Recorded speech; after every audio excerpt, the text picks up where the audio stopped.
We do not put our partners on the hook in order to build something and then create a market for them and keep this market together all the time. We create industries.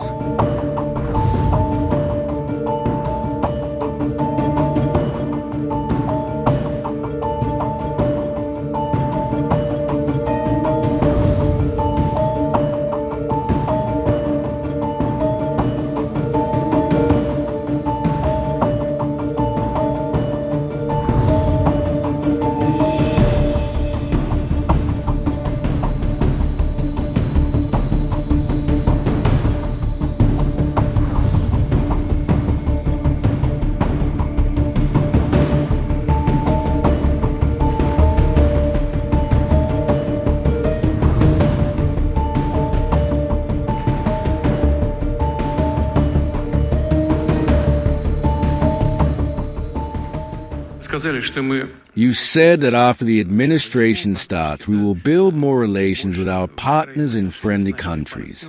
We worked there before. To be honest, we had no such project from so-called unfriendly countries. By the way, we don't have unfriendly countries. We do have unfriendly elites in some countries.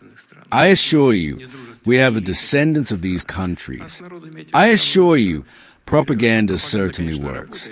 They brainwash you and say that you started a war, forgetting that they themselves started the war in 2014 when they started using tanks and aircraft against the civilian population of the Donbass. That's when the war began, and we are doing everything to stop it. But I'm not talking about that right now, but more about where we are in terms of cooperation. Where did the main cooperation occur? With friendly countries. Where did we have the main orders? In the People's Republic of China, India, Bangladesh. The project in Turkey appeared, despite the beginning of the civil revolution. And this, among other things, is a NATO country. What was lost from what we had? We are in Finland only.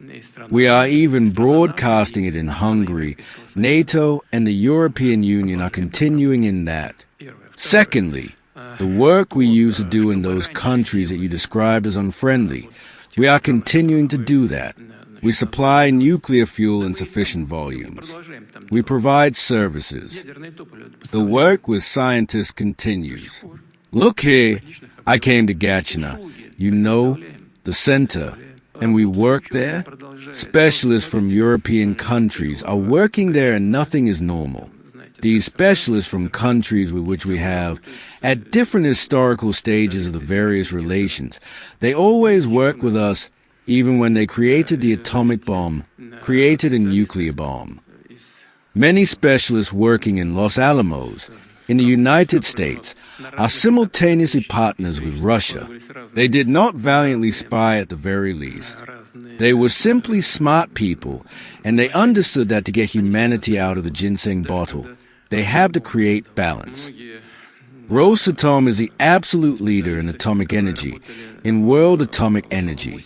No company in the world builds so many objects in general and so many objects abroad.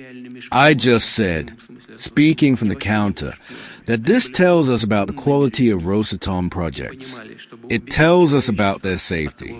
It tells us about their ecology. And there's another very important point.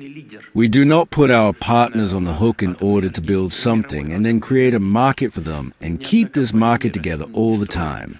We create industries. We prepare personnel. We create opportunities for production of equipment and localize locally. The specialists in our partners' countries understand this. They appreciate it deeply, and that is why the Rosatom leadership is able to establish such kind, friendly, long-term relationships. I am sure it will be so. Those who leave the scene of our interaction as a result of political pressure are sure that they will return. Many of them are working now, and many will come back. In order to ensure our sovereignty, guarantee our existence, and bring about development, we must overcome those challenges that time has brought about. I have just spoken with your own employees of Rosatom. who took part in the military actions and fought heroically, and some received serious injuries. What do I want to say? What I want to say is that every month, I'm not exaggerating, but half a year is for sure, the conditions and the methods of armed struggle are changing. It is only necessary to lag behind for several weeks and losses are rapidly growing.